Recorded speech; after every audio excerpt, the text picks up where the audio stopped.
Good morning. We're here at Ford Carlisle Nationals, and we came across this really unique looking Bronco, and so we met the owner. So this is Scott. Tell me all about this Bronco.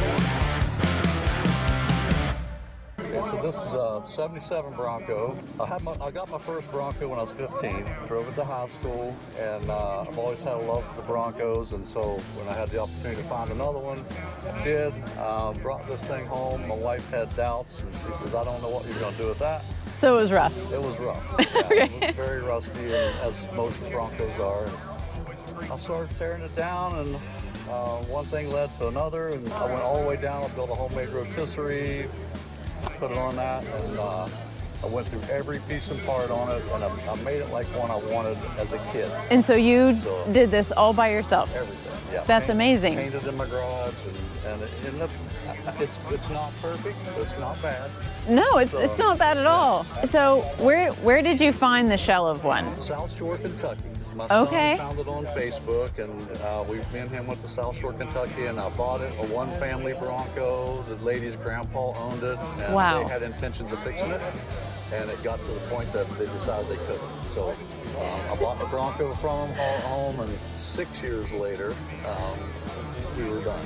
Anything that's really nice takes hard work, and that's not always fast. Right. So how did you get into Broncos? Was there a reason why you liked them so much? My grandpa, when he retired from construction, built a little one-car garage, started buying Broncos and Scouts, and I think I was around 14, and I started helping him. He would sell it, make a little profit, and we'd buy a tool.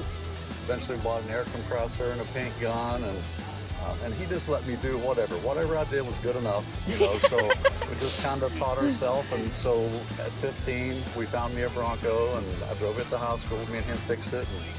So I've always had a love for the Broncos because of that. On my 16th birthday, they bought me a set of Ford floor mats, my grandparents, and they're in this Bronco. I kept them all those years. That's amazing. They're not great, but they mean something. Oh, of course, you know? They're so sentimental. Yeah. And so what year is this? This is a 77.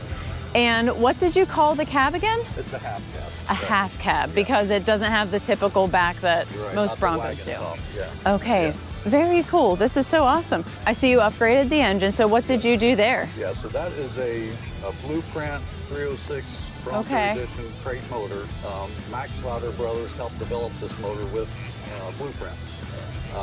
So it's basically had the Bronco valve covers, the right oil pan and everything. It dynoed at 390 horsepower, so it's a pretty powerful motor. Yeah, a little quick.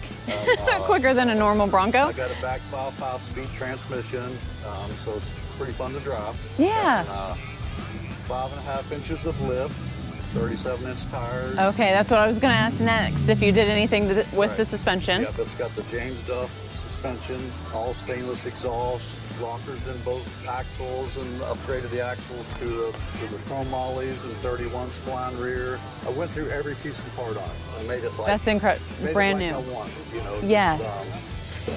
Yes, and I noticed the color with this. I know this is on new Broncos. Was this popular when this was new? No, this okay, is I thought so. It was originally candy apple red. Okay. And which was my first Bronco was too, but I'm not really a red fan. We struggled with the color, and we said, let's put a new color on an old one. Yeah. And we said if we bought a new one, we'd go cactus gray. So that's the cactus gray 2021 Bronco color. The original Wimbledon white and the top that Ford had. And it pairs together perfectly. It did. I was very concerned when I started spraying the cactus gray. I'm like, I don't know about this. And then when I got the white on, it come together. And so with the chrome, I think it tied together good. Yes, I think so too. This is beautiful, and it definitely caught our eye walking through here. Right. Yes, amazing. Well, thank you so much. Thank you. It's been great speaking with you.